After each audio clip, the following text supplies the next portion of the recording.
Sagittarius, welcome to the realm of astrology. This is your monthly horoscope overview for the month of October 2021.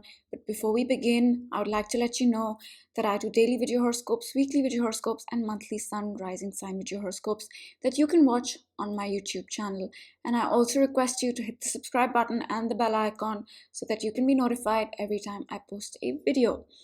Okay, so Sagittarius, let's talk about what's happening in the month of October for you. But before we begin, I do want to mention that as we enter the month of October, Mercury is retrograde. It went retrograde on September 27th and it will be retrograde till October 18th. So as we enter October, it is not the best time to sign new contracts, start new things. Communication can slow down, gadgets and electronics can malfunction because that's typically what happens in a Mercury retrograde. And we'll talk about the details when we speak about Mercury retrograde in the monthly. So I just thought I'd give you a heads up that as we enter October, Mercury is retrograde. Now, Sag, this reading is for a Sag rising and a Sag sun. I would recommend going with your rising sign and then your sun sign. So let's talk about what's happening in the month of October. Okay. All right, let me mention it now. So in April, around April, one by one, all the planets started to go retrograde, all the outer planets, right? It started with Pluto, then Saturn, and Jupiter, and Neptune, and Uranus. Chiron, all these planets are retrograde as we enter the month of October, and even Mercury. And retrogrades are a period of review. It's a period where we receive karma as well. So during retrogrades, the forward movement, the active creation of karma kind of slows down.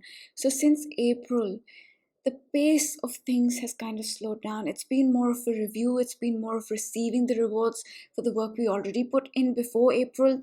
But now in October, one by one, we will discuss this.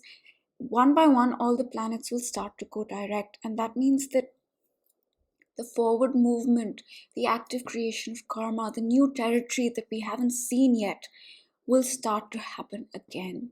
So just a heads up. And now let's talk about October. So Sag, the first thing that happens that's important in the month of October is the new moon in the sign of Libra.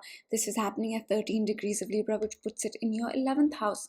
Now, what is a new moon? A new moon is when the sun and the moon are together, they're conjunct.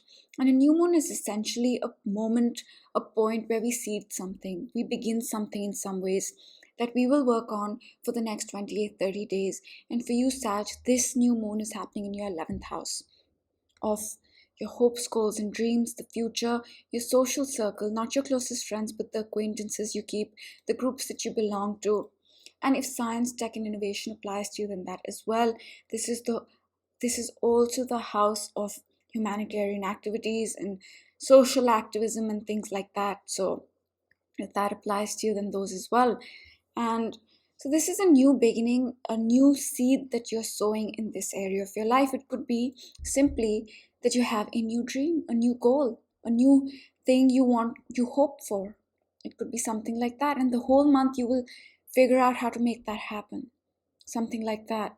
Or a new beginning in the groups that you belong to. Maybe you find your community. Maybe you find the group that resonates with you. Things like that. So that's October 6th. And then Sag, on the same day, we have Pluto going direct. Like I said, Pluto went retrograde in April of 2021. And Pluto is the planet of our psychology. It's the planet that controls our fears and our psychology and our obsessions. And Pluto is also the planet of total transformation, right? Total transformation. And for you, Sag, Pluto has been in your second house for years. And Pluto in your second house is slowly asking you to transform matters of the second house. Second house is self-worth, its values, its skills, its material possessions. All these things are second house. That's where Pluto has been working. But since April, that active work in this area slowed down. It was more of a review, more of a receiving of the work that you'd already put in. But now Pluto is going to go direct and that active work will begin again, whether it comes to working on your subconscious mind, your psychology, your fears, or just transforming the second house in your life. Then on October 7th, Sag, we have Venus entering your sign, which means it's going to enter your first house. Now, Venus has been in the sign of Scorpio. It will be till October 7th. And Venus is a benefic. It gives gifts and blessings and even makes us more receptive to wherever it is in our chart. And up until October 7th, Venus was giving you gifts and blessings and even making you more receptive to the 12th house of spirituality, higher realms, the subconscious mind, closing out the past. Could also be something connected to drugs, delusions, addictions, if that applies to you. So it could be that you became more receptive to a spiritual practice. Or Venus came in and gave you a blessing when it came to your spirituality. Or it helped you clean out the past embedded in your subconscious mind. Anything like that. But now on October 7th, it's going to enter your first house, and the first house is you, Sag. It's your identity, it's who you are, it's your appearance, even it's how the world sees you, it's how you present yourself to the world, it's leadership as well. So it's going to give you gifts and blessings and even make you more receptive to something connected to you and your identity. It could be that if you're in a leadership position, it comes and takes you one notch higher in that position. Or it could be that you become more receptive to your identity. How am I presenting myself to the world? How does the world see me? All these things. So that's October 7th. Then on October 10th, we have Saturn going direct. Now, Saturn's been retrograde for a few months now. And before we move on, Sag, there is a video on my YouTube channel for Sag risings, and that talks about long-term energies for you, things like Saturn, Pluto, Uranus, Neptune, and what all these planets are doing in your chart. So you can watch that if you're interested. That gives you the longer-term themes, the longer-term energies for you. And coming back to Saturn, Saturn's been in your third house, Sag, and Saturn, wherever Saturn is, we're asked to work hard, we're asked to put matters of that house in order in a way. And Saturn in your third house is doing that, connected to your mind, your thinking, social media, peer group, immediate environment, communication, third house things. And it's been retrograde for a few months, which means that the active work in this area slowed down. But now Saturn's going direct again, and the work in this area will start to pick up again. Then on October 12th, Sag, we have the first quarter square of the moon. Now this is a point where the sun and the moon make their first 90-degree angle after the new moon. And this is a point where the whole week we will overcome obstacles, we will make adjustments connected to the new beginning that happened on October 6th with the new moon. And for you, that was in your 11th house. So this week, okay, for example, maybe you had a new goal, for example. 11th house is also our goals and dreams. Maybe you have a new goal, but you don't know how to go about it. This week you'll say, okay, I need to make these changes, I need to get this in order, I need to sign up for this course, I need to do this so that I can achieve my goal. So things like that, subtle adjustments, small adjustments, so that we can move forward in what we want, what we seeded, what we planted on the new moon. And then on October 18th, we have another planet going direct, and this time it's Jupiter, actually two planets. And Jupiter is the most benefic planet. It gives gifts and blessings, and it brings healing, but it also brings lessons. And for you, Sag, Jupiter has been in your third house, and it's been giving you gifts and blessings connected to your mind, your thinking, communication, social media, immediate environment, peer group. If you're into writing, programming, editing, then those as well. All third house things, right? And when Jupiter was retrograde, the gifts, the blessings, and even the lessons slowed down. But now they're going to speed up again. Whether it's a lesson, whether it's a gift, whether it's a blessing, that I cannot say. But all these things will start to pick up pace in your third house in the areas that I mentioned. And on the same day, we have Mercury going direct. Now, Mercury specifically for you, Sag, was retrograding in your 11th house, which means that you were asked to review. Mercury retrogrades are also periods of review. You were asked to review matters connected to the 11th house, the groups that you belong to, the social circle that you keep, your hopes, goals, and dreams, science, tech, innovation, if that applies to you, activism, if that applies to you. This was the area which you were reprocessing in your mind. But now Mercury is going direct, and forward movement will begin again. It's the review process will stop. And then Sag, on October 20th, we have a full moon in the sign of Aries, which is happening at 27 degrees of Aries, right? And that puts it in your 5th and 11th house axis. Now, a full moon is when the sun and the moon oppose each other, make a 180-degree angle. And a full moon is a point of emotional release, it's a point of clarity, it's a point of completion and culmination. And for you, this full moon is going to highlight your 5th house and 11th house: love, creativity, children, hobbies, fun, pleasure on one hand, and social circle, the groups that you belong to, your hopes, goals, and dreams, science, tech, innovation, activism on the other hand. That's what's going to be highlighted with this full moon. But more importantly, this full moon will also help you understand the beginning that you made in your 11th house on October 6th. What did you plant back then? 11th house is social circle, peer group. Sorry, not peer group, social circle, the groups that you belong to, your hopes, goals, and dreams, science, tech, innovation, and activism. And the most important thing this full moon will do is it will help us understand what happened on the new moon in the month of April. That new moon in Aries was a moment where a lot of new energy came into our lives. A lot of new things came into our life. A lot of change started. And this full moon will help us understand that better. What happened in April? How did my life change? Okay, that's the new energy that came in. Oh, I see. The change that started then, I see it now. I see it now better. So that's the energy as well.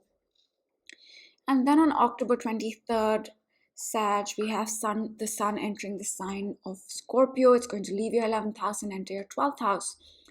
And what that means is that up until October 23rd, the sun has been highlighting and illuminating your 11th house, social circle, the groups that you belong to, your hopes, goals, and dreams, science, tech, and innovation, activism, all 11th house things. But now on October 23rd, it's going to enter your 12th house, and for the next 30 days, it is going to highlight and illuminate your 12th house, your spirituality, spiritual practices, your subconscious mind, closing out the past, drugs, addictions, delusions, if that applies to you. So that's the focus.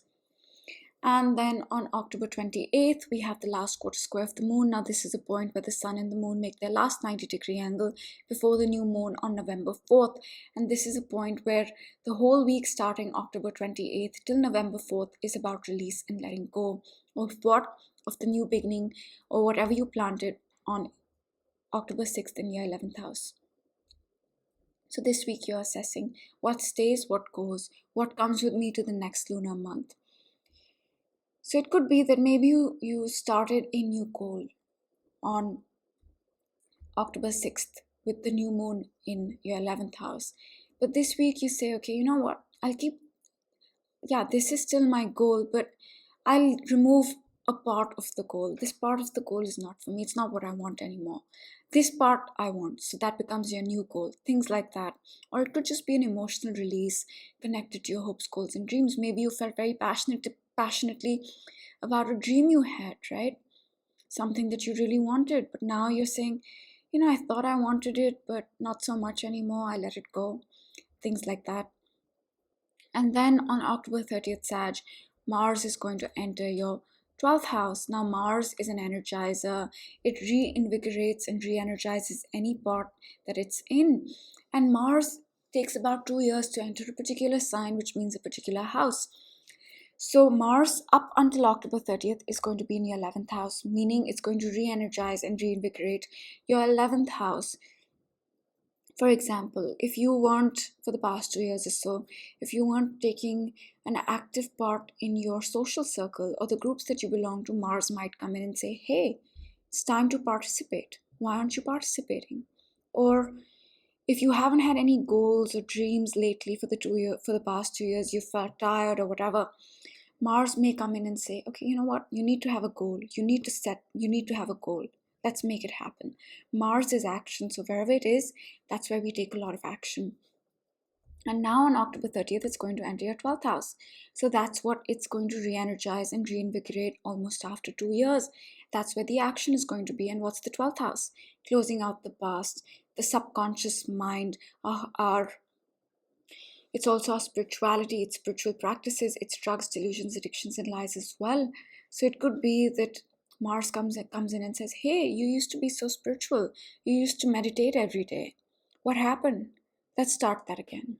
Or it comes in and says, you've been holding on to this baggage, this pain in your subconscious mind for the past year and a half, and it's time to let it go. So that's how it re-energizes and reinvigorates a certain part of our chart. So that's the month of October, Sag. And to sum it up, there's a lot of focus in your 11th house of hopes, goals, and dreams, your social circle, the groups that you belong to, science, tech, innovation, and activism, if that applies to you. So that's the highlight. And Sag, October is a month where a lot of planets will begin to go direct again, which means the forward movement will begin again, the active creation of karma will begin again, and the things and the pace at which things move will start to speed up slowly. Because since April, it was like one planet went retrograde, another. So things slowed down more, slow. And now in October, it's like one planet will start moving, another planet will start to go direct, and slowly the pace, the forward movement will pick up. Now I will pick a card for you, Sag, and then we'll close it out. Okay, something fell. 2 cards fell. Perseverance and pride. I know that I can do whatever I set my mind to. So I think Sag, I think this ties perfectly into the goals, right? 11th house, goals and dreams and hopes. And Sag, you can do whatever you set your mind to. So persevere, don't give up, go for your goals and dreams. And pride. I love myself and I see myself in everyone. I think the message for you this month is also to love yourself. Take pride in yourself. And Venus in your first house in the month of October will probably help you do that. So that's all I'm going to say, Sag. I hope you have a great month, and I will see you in one of my other videos. Bye.